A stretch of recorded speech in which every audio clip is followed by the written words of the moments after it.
বিশ্বাস করুন খুব কষ্ট হচ্ছে। রাজশাহী গভীর নলকূপে পড়ে শিশু সাজিদ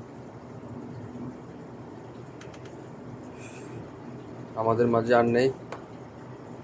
আমি নিউজটা শোনার সাথে সাথেই খুব কষ্ট হচ্ছে আমার নিজেকে। জানি না আপনাদের কেমন লাগতেছে, খুব খারাপ লাগতেছে নিজের।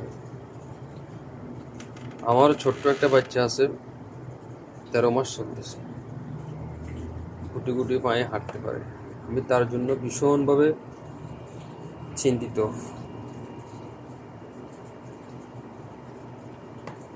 যে মানে একটা সময় তারা হাঁটবে, হেঁটে হেঁটে আবার আস্তে আস্তে আস্তে আস্তে বড় হবে।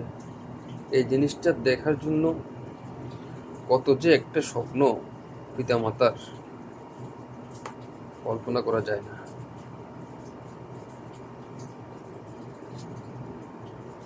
ওরা মনে হয় বাচ্চা থাকলে ভালো লাগে, মানে বড় না হয়ে বাচ্চারা বাচ্চা থাকতে ভালো লাগে।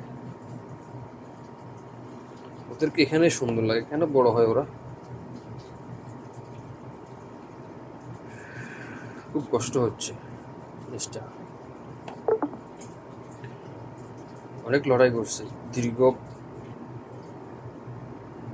72 ঘন্টা লড়াই করার পর সাজিদ আমাদের মাঝে নেই আর, দুনিয়া মায়া ত্যাগ করে চলে গেছে।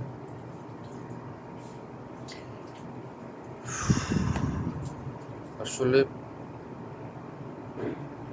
বাচ্চা বাচ্চা থাকাই ভালো মনে হয়। ওদের জন্য খাট, মায়ের কোল যথেষ্ট। কেন বড় হয় জানি না।